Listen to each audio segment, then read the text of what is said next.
Hustle hard like animals, knocking down on all the doors, chasing all the dollars, so my mama gon' be centerfold. Damien Dollar want more, Damien Diamond solving more. Vision clear, we rack 'em up, make 'em real intangibles. Welcome to the Intangibles Podcast, presented by VZN, the home for basketball content. Good morning, good afternoon, good evening, whatever time you're watching this. Welcome back to the Intangibles Podcast. I'm Matt here with Lige, and may mga special guest kami ngayon, no, for the... Actually, hindi ko alam kung alam, di ata nila alam, pero first episode of the year to. So, ano yan, big guest namin for the first episode of the year. Isa sa mga upcoming leagues ngayon, no, na gusto na namin i-share sa inyo. So, kasama namin today si Gino at saka si Lance, ang mga co-commissioners ng QC Kings, no? Hi guys, good evening sa inyong dalawa. Good evening, guys. Siguro before we start, no, siguro brief introduction lang kung sino kayo at saka yung role nyo sa league na ginaganapan nyo ngayon. So ako mostly ako yung nag-start actually nag-founder nung sa QC Kings Basketball League na nag-start. Former kasi before kami nag-start ng QC Kings Basketball League. Parang before we tried to do it sa Congressional lang kami, Congressional Avenue sa Quezon City. Then nag-rebrand kami, sabi namin baka gusto natin mas palawakin pa yung pangalan, more on QC Kings. So doon na nag-start yung QC Kings. Mostly ngayon nagtulungan kami to wider yung yung aming league. So mostly ako yun sa mga nag-aasikaso ng mga strategy or mga needs na kailangan i-address sa league. So sa Pasilans mostly doon na siya sa mga operational na, more on sa ginagawa doon sa league ko, ano ba yung mga kailangan natin for ano ba yung mga need kausapin, or mga ganun klase na So, sige. Before natin siguro pag-usapan pa yung QC Kings, no? Baka pwede nyo kaming bigyan ng konting background sa basketball history nyo. Paano kayo nagsimulang nasimulan yung love for the game, kumbaga. Okay, love for the game. Sige, gusto mo. Ako kasi I played in varsity in high school sa Diliman Prep School under Renzi Bahar. So, Okay. doon ko nakita yung potential ko for basketball, and syempre na-in love na rin ako, and then na-enjoy ko yung game until mag-reach ako ng college. Though di pinalad mag-collegiate na basketball, pero may yung school kasi namin, FEU Diliman.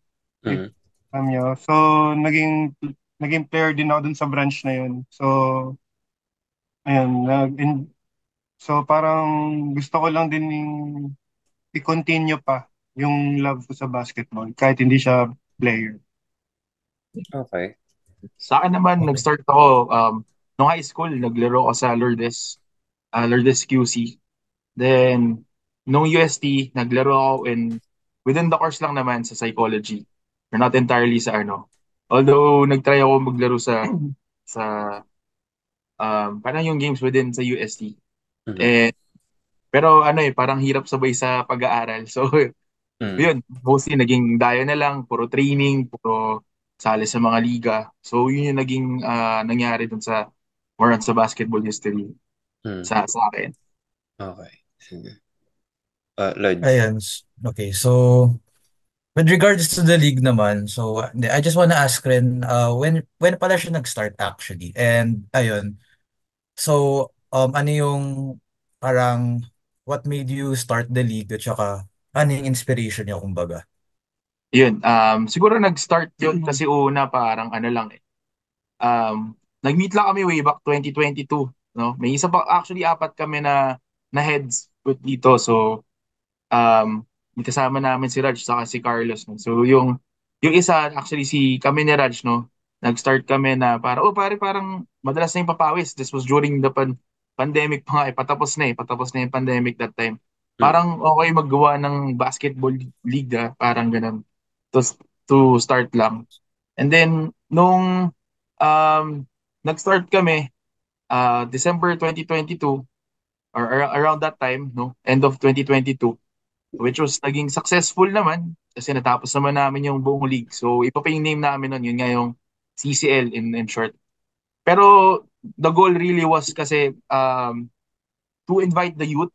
Alam mo yun, parang Mm. magkaroon ng avenue yung maglaro. Kasi yun nga um, hindi kami nag-aalaw ng mga pro players and talaga ano talaga siya, for amateur talaga siya. Mm. So yun talaga yung naging ano namin. Kasi yun nga, sabi ko rin naman, going back to the history, hindi rin naman kami naglaro na, para alam mo pre, yung umabot sa punto na, ay hindi na ako magpo-pro player or hindi na ito maging career mo. You're just Mm. going to find yourself in a job na ito na gagawin ko eh. Mm. So, pero yung love for the game nandun eh. Ah. So, it's just a way to find yourself, how you bring back to the community rin na kahit pa paano naman gusto mo rin gumawa ng gantong klase ng community. Because I've Right. been part of different communities when it comes to basketball. Parang I created groups throughout the years na parang papawis lang, papawis. Pero when you get to a certain age na parang, kaya rin na time na nag-work ka na parang gusto mo pa rin maglaro ng competitive eh. Mm. So, doon nag-start yung QC Kings na na-find namin na ang ganda rin na nangyari kasi maraming maging malalakas na teams na pumasok. We Mm. even invited a lot of teams doon sa sa league. Yan. So yung yung league na yun, bale yung tawag ito, paano kayo nakakuha ng invitation sa mga teams? Kasi sabi mo nagsimula siya sa parang nagsimula kayo mismo, mga papawis-papawis lang ganyan. So syempre, Mm. paano kayo nakakuha ng connection to gain a lot of teams na sumali sa league nyo? Kasi nai-imagine ko, mahirap yon na syempre coming from nothing, starting from scratch, para magkaroon ka ng isang buong liga na tuloy-tuloy, diba? So paano nangyari yun? Ah, ano rin kasi, just like playing basketball, sumasali rin naman kami sa mga liga-liga. Mm. Kung saan dito sa atin, di ba? So, Mm. since to naman, medyo meron naman, yun nga, sabi ni Gino, yung community dun sa basketball, medyo lumalaki. So, first, in-start namin siya sa social media, and then, yung mga players na nakakalaban namin or nagiging kakampi namin, ini-invite namin sila na baka gusto niyo Okay. sumali dito or start, magke-create kami ng group, ng liga, ganyan. Mm. So, syempre, Mm. buti pinalad, may mga teams na gustong sumali. So, ayun, until nag-grow naman na siya. Mm. So basically through social media nyo siya pinost. Then from there, Word of mouth. nagkaroon kayo ng mga naglalaro. Mga Pero players so I think basically. more than social media kasi hindi naman para ganun karami yung followers namin. I think nag-hit Mm. talaga kami when it comes to word of mouth eh. Kasi alam mo, kakadayo mo, kakabisita mo sa mga iba't iba, nakikilala mo rin naman yung mga players eh. Mm. So from there, kumbaga nag-spread the word lang din, word of mouth nga lang din na, uy, pare, meron kami liga. Baka gusto niyo i-try. Mm. Sasali kayo. Yun. Okay. So, curious question lang. Well, since kayo naman nag-create ng league, Ah, nag ano ba kayo? Nag-participate na ba kayo as the creators? Parang kayo mismo naglalaro rin kayo ganun.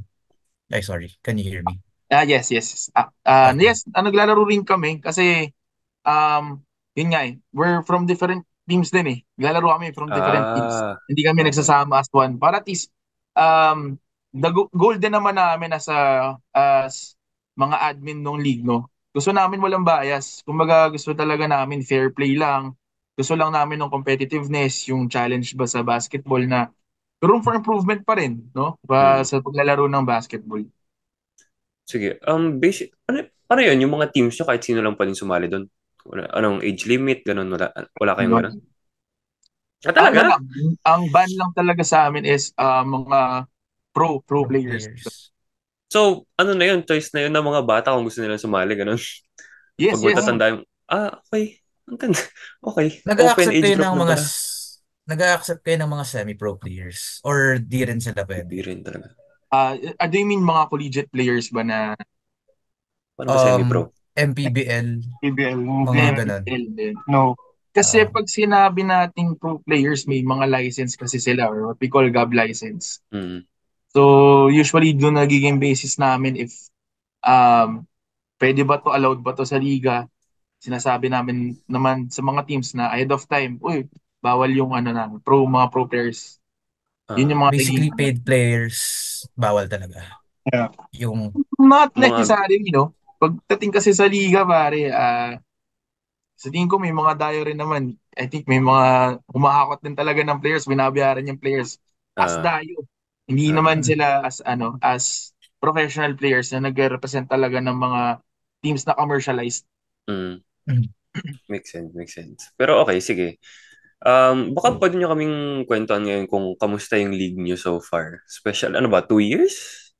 Two, one, one over one year. year? Over one Yeah, year na, it's no? just 1 year pa lang Oo. to be Kamusta fair. yung 1 year. progress nyo? Kamusta yung Ilang seasons na ba kayo? Sorry. Fourth Third. season na technically. From before, then QC King season 3 ngayon, ongoing. Yung Mm. season 3 natin. So, kamusta naman yung naging progress nyo from every coming season? Yung mga teams, Sobrang sobrang nakakagulat din. Kasi Mm. kasi ang games lang namin is every Saturday dahil rin sa availability ng court. So, last year, this season 3, we tried to push 6 lang sana para at Mm. least matapos siya sa year 2023 and then we'll start another pagdating ng January. Pero Mm. ang daming nag-inquire, ang daming gustong sumali until umabot kami ng 12. Ang target lang namin Okay. 6, pero umabot kami ng 12. Okay. So, sabi ko sayang yung parang sige, parang bibigyan na parang sayang din naman yung level na rin ng competition is Mm. tumataas na compared dun sa first. So, Mm. push na rin namin yung 12. Parang yung progress lang, nagulat lang din kami kasi medyo mabilis din siya Mm. actually. In terms of level of competitiveness, sabihin ko pare malayo na from season 1 to season 3. Mm. Parang before may mga teams talaga na gusto lang nila for fun lang talaga Mm. mostly. Pero ngayon habang tumatagal yung we were able to invite different organizations. Talagang marami palang ganong klase ng organizations na na-realize namin na from barangays, from companies, Mm. iba't ibang nagsisponsor for a different team to Mm. really go out there and compete the different teams, di ba? Mm. So, yun yung naging na, siguro nakita namin more than sa dumami yung teams na pumapasok sa amin, yung level of competitiveness, ang layo na from from the start of the season. Mm. Mm. Ayun. Grabe pala competitiveness dito, Lige. Baka pwede tayong sumali, no? Ah, Minsan. mm. Baka pwede naman tayong sumali. Heads naman. Kasi mga bro, may kumbaga may team din kami. Kasi gusto rin namin mga lumalaban ng mga ganun. And nga, sabi niya, wala namang age limit dyan. Baka Oo. Oh, pwede. Malay mo Oo. nga naman. Pwede pag-usapan yan next time. Pero sige, Lige, try mo na. And welcome na welcome naman kayo, no? Kung sino man sa mga panood nito sa inyo, welcome to join, no? Mm, Mag-start siguro kami ng season 4 namin around March or April, ganun. sakto. Mag-announce naman kami sa page. Yan. Oo. Sakto. Yeah, and medyo gets rin namin yung perspective nyo kasi kami rin kasi, we're also former athletes, Mm. varsity players rin. Kaya, and kami, kami ni Matt, inclined na inclined talaga kami sa basketball to the point na, alam mo yun, we want to push itong podcast na to, which basically tackles basketball-related content rin. Mm. And of course, di rin mo talaga mawawala yung basketball sa sistema namin. So, Ah, we really get your perspective. Mm, Yeah. So, since it's been a year na nga of the creation of the league, gusto rin namin matanong like ano yung mga natutunan nyo from being a commissioner and siguro degree of difficulty or like basically mga learning experiences nyo throughout the course of 1 year of the creation of the league.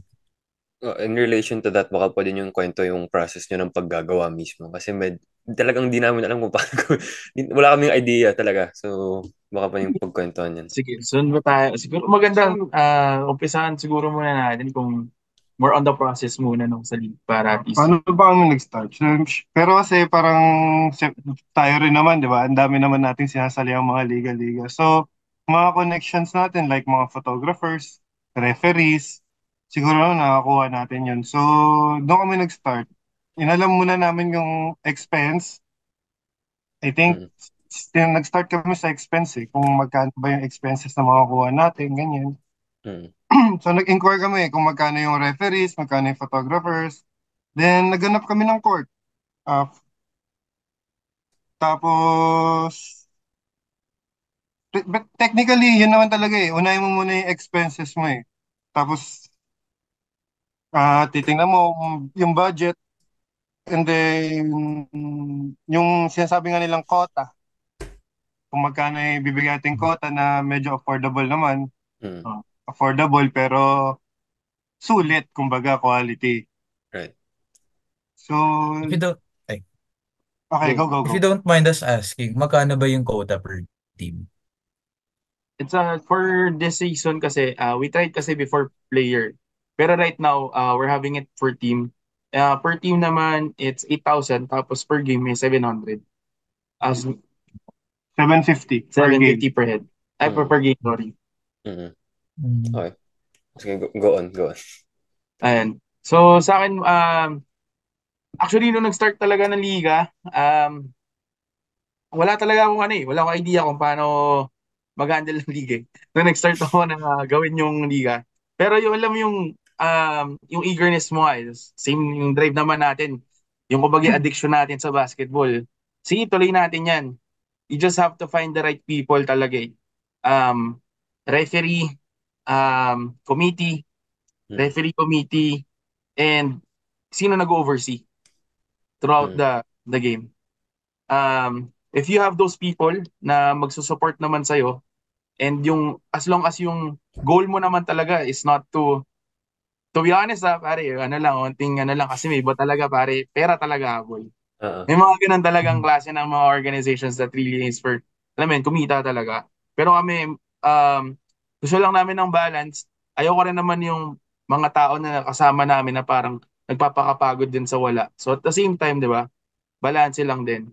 Challenges, marami talagang may encounter rin na teams na masakit sa ulo, no? Mm. May mga reklamo talagang team, no? Ewan ko lang, sa mga share ko lang din siguro, experiences namin, may nagreklamo sa net. Pare, hindi ko alam na pag may nasira pa lang net, pwede palang masira yung laro nyo, no? Ewan ko lang. Yung Okay. as weird as, um, really, different experiences when it comes to team. And siguro the hardest part, um, in terms of organizing, is where you're going to find the court. That's the first one. Mm. In terms of sa teams, when you're handling teams, the most difficult part is how you control the teams in terms of payment and then how do you organize with them.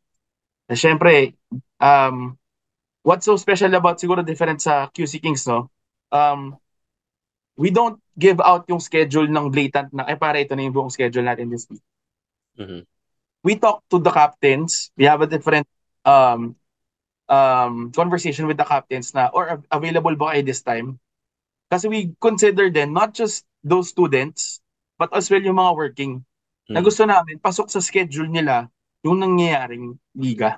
Mm. So, nakakapag-adjust yung maraming teams. Doon sila natutuwa na nakakaluwag sila na, kasi syempre, yung iba rin, mga dayo rin eh. Mm. Galing sila sa ibang liga, gusto nila, pupuntahan nila to. Mm. So, yun siguro yung iba sa mga nabibigay naming benefit when it comes to sa league namin. Mm. Okay, sige, pero nasabi nyo nga yung sa scheduling, nasabi nyo na hindi kayo nag-accept ng pro. Pero kung tatanungin kayo talaga, na siyempre, alam natin, maraming liga dyan ngayon. Buong Pilipinas, ano yan eh, bansa ng basketball yan. Sigurado maraming basketball Sure. leagues dyan. Anong masasabi nyo na yung, pag tinanong kayo, yung pinaka-unique thing tungkol sa QC Kings? Sa dami-dami ng liga, bakit dito ako maglalaro? Okay, sige. Yeah, more yun nga. Una schedule. Um, Pangalawa, competitive din yung price namin. I think di naman siya sobrang ano. And if you're going to check our page, no, we provide, actually, we were able to partner with different small businesses, no? If they Mm. could provide a part of sponsorship nila, no, meron kaming partnership with Angel's Pizza. Yan, nagbibigay kami ng pizza after game. Never. Yan silang ganyan. So, meron kaming partnership, yung businesses ng nagbibigay ng figurine. So, Ah, nakakuha sila ng mga freebies and then with the jerseys, may mga jerseys sila nakukuha after the game. So, siguro yun din yung isa na add-on namin sa kanila na na-appreciate namin, kunyari, kasi meron kaming scoring champion, mga mythical five, and different mhm, awardees, no? And sinisigurado namin sulit yung laro. Kasi yung iba, kunyari, may minimum naman kami sineset talagang games for each team. Like for pagpasok nila, minimum talaga kami 5 games talaga. Kahit anong mangyari, dapat makakalimang laro ka pa rin. okay. So, yun. And secondly, I think siguro dahil nakilala na rin namin maraming players here, we are able to provide that type of competitiveness na pag napalabang ka talaga parang hirap naman ang liga dito. Parang ganun. Siguro ganun Mhm, yung masasabi namin. okay. Yan. Sige. So far, 3 seasons papunta ng 4. Out of curiosity lang, may masasabi ba kayong mga memorable moments nyo, kumbaga, sa mismong league? Ang pagiging commissioner, sa Siguro mga players, akin, ano? yun. Siguro pinaka-memorable, yung mga away talaga. Kailangan Ano mo kasi meron? handle Meron. Oo, minsan talaga may hindi ka mapipigilan kasi nasa gitna ng Mm. laro, yung emotions ng players is really Mm-mm. high. It's really hard to control the players. Although, yes, I think that's something that we provide naman. Of course, security pa rin ng players. We were able to stop yung mga fights na ganun. Pero syempre, yung umpisa, magugulat ka na lang na biglang may bumitaw ng suntok, di ba? Di ba? Siguro Okay. yun yung mga memorable talaga kasi parang mas stressful siya. Yes, stressful siya. Pero at the same time, pagkatapos na lang nun, parang tatawanan na lang natin na, ah, um, nadala lang laro, nakakausap naman natin. Kasi minsan nakakatawa, kaya siya memorable din kasi minsan magkakaibigan pa sila eh. Mm. Magkakakilala sila eh. Tapos sila pa yung nagkakapikunan. So, yan siguro sa akin ikaw ba? Anong memorable? Mga memorable sa akin, madami din eh. Parang yung mga games na alam mo yung dikit, yung mga ganun, na Mm. kahit ikaw nanonood ka lang, wala ka naman team doon. Oo. Mapapatayo ka na lang na parang Ah. sa sobrang close ng game. Yung lalo na yung last season, yung Oo. championship game last season, sobrang ganda. As Mm. in, pati ikaw, kung sino mang nanonood doon, mag-e-enjoy talaga doon. Oo. Mm. Siguro din ako din same din yung last season talaga was really intense and yung maraming tao na nanonood yung feel mo yung hype na Mm. balikan ng basket ganun. Mm. Yun siguro pinaka-enjoyable na game na um, kasi doon din kami nakapag parang sobrang smooth no run din ng liga eh. Parang Mm. sa amin sobrang nakakatuwa rin nakikita namin na we're giving a favor to the crowd and to the players. Mm. Yun siguro yung rewarding din sa amin. Okay. Sige, Mm. Light, bago magtanong si Light, no, isa pang curious na question. Kamusta? Never pa kasi, kami, sa mga nanonood dyan, never pa kami nakapunta sa games nila. So, kamusta yung parang atmosphere, kumbaga, pagdating sa mga fans na nanonood? Marami ba? May specific games ba na lang na maraming nanonood? O yung, alam mo yung patay minsan, which is normal lang naman. Ano yung, Oo. ano doon? Well, normally naman, aminin na natin pagdating sa mga regular games, Oo. patay Oo. talaga yung crowd. Oo. Mga ilan siguro, nanonood, mga wala pang 10, ganyan, ganyan. Mga girlfriend lang nanonood. Girlfriend. Okay. Mga Oo. ganun lang. Pero, Oo. pagdating talaga yung, sabi ko nga, last season talaga ng championship, napakaraming tao. Mm-mm. Kasi hindi ko rin in-expect na ganun karaming tao yung manonood. So, Okay. hindi, medyo, yun nga. Tsaka yung venue rin kasi namin, medyo hindi maganda yung lugar, pero maganda naman yung court. Maganda yung, Okay. ano siya, Ah. village, Village. subdivision siya sa Ah. looban. So, Ah. ang hirap din puntahan Okay. kung may manonood man, Ah, ganyan. Mm. Pero yun, sobrang puno yung crowd naman last season. Specific games talaga. May mga laro din naman ng playoffs na medyo maraming tao. Talaga yung mga barkada nanonood. Kasi especially kung yung mga teams na um, malalaking organization nga. Sabi ko nga, there are teams talaga that are held by kaman ko kung tinutulungan sila ng mga local government and yung iba companies.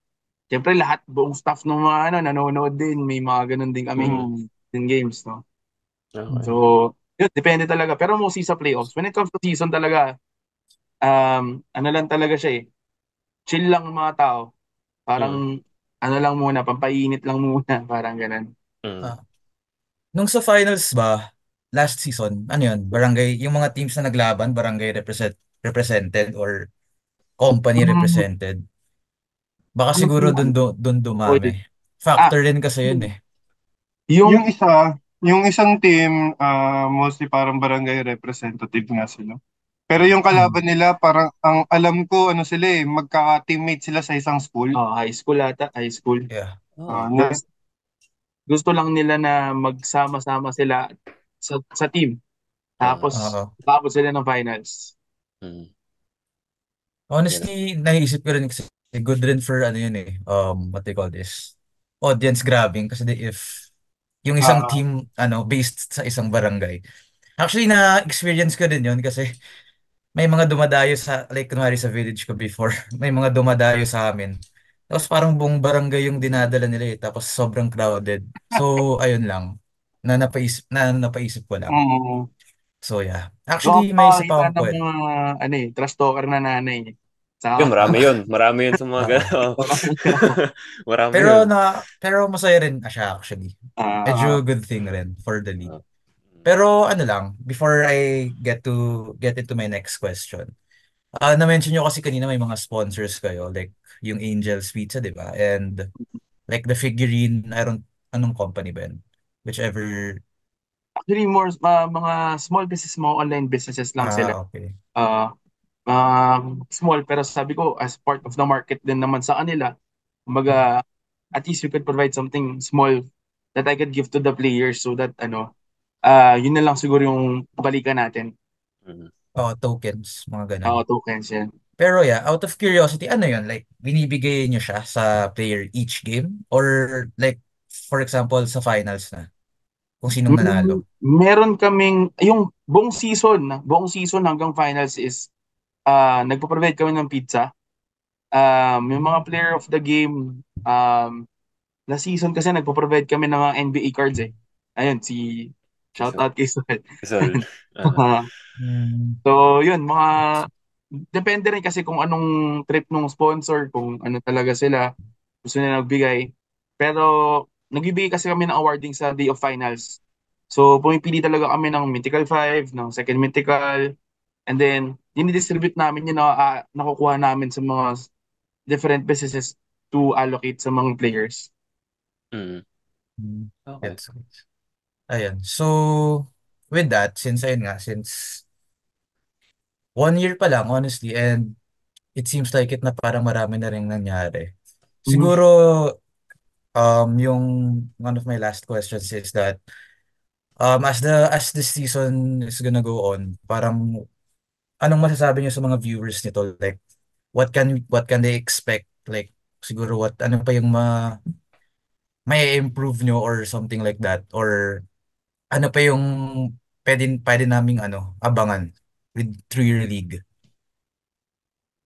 Yeah. Siguro, yun nga, mas mabigat talaga yung teams ngayon, I have to say. And from 10 teams, nag-shift na kami, 12 teams na nga siya. A lot of experienced players are currently playing and mga upcoming players din sila. Sa tingin ko parang eventually, meron talaga silang yung kumbaga career talaga nila basketball. So, yun siguro yung to watch out. I think magiging mahirap kasi kami as admin before, pwede namin siguro bipilihan pa kami para sino sa tingin mo abot ng quarterfinals, ganyan. Mm. may Ngayon, pustahan pa yan oh, eh. May pustahan pa yan. Sino oh, ang finals? Ah, 400 ah, lang. Pag yun ang ganun. pero ngayon, pare, wala akong masabi. Kumbaga lahat talaga Kasi currently yung standing, wala tang ano eh, walang team na walang talo eh, di ba? Isa lang yung walang talo. Mm. As in lahat meron na. Ganun kadikit yung teams ngayon. Okay. Tapos, and papalapit na rin yung kasi yung playoffs namin, so for sure yung games mas lalong intense. Ah, Maghahabol na yan ng spot nila. ah. Oo. Yung Bale. format pala ng mga games ninyo, Oo, yun. considering na, yun nga, 12 teams, ano yun, like, kak lahat ng teams maglalaban-laban or may mga brackets ba Bracket kayo? A, bracket B, and then pagdating ng playoffs, nagko-cross bracketing kami Okay. ng teams. Pero ano na lang, this season, top 3 ng both teams. Top 4. Top 4 na lang both teams, tapos cross bracket. So Okay. for one team, ano yung minimum na malalaro nila? 5. Like 5. sa, okay. 5 So, games, 6. eliminate. 6. Mm. Makes Okay. sense. So, tawag dito. Ilang laro na lang kayo bago mag-playoffs ngayon? Ano na lang, Laro or days? Siguro, 14 games. 14 games. This month, itong buong January na lang yung Ah. yung Okay. elites. Then February playoffs na. Okay. Mabilis lang pala. Okay, sige. Siguro to end it off na lang, we're gonna give the floor to you guys, no? Gawin nyo na kung gusto nyo, mag-promote, mag-shoutout, mag-whatever. The floor is yours. Ayan. Sa mga nanonood, search niya sa Facebook, QC Kings Basketball League, and try to follow. Sobrang ganda ng ligan to, guys. And syempre, willing pa kayong mag-improve. And shout out din sa mga friends ko, sila Jerome, Francis, sila Sol, tas yung family ko. And Si Bestie. the best daw, si Kat. Okay. Si Kat. So, akin, mostly, we would like to encourage everyone. Siguro we'll be waiting for you in case you're interested. Feel free to contact us, message us. We'll be active on Facebook. And we're going to, explore different social medias. Please do follow us and panoorin ninyo yung mga games. We give Facebook Live ng mga videos. And we hope to see you there sa court or kahit sa social media. Yan. Ayan.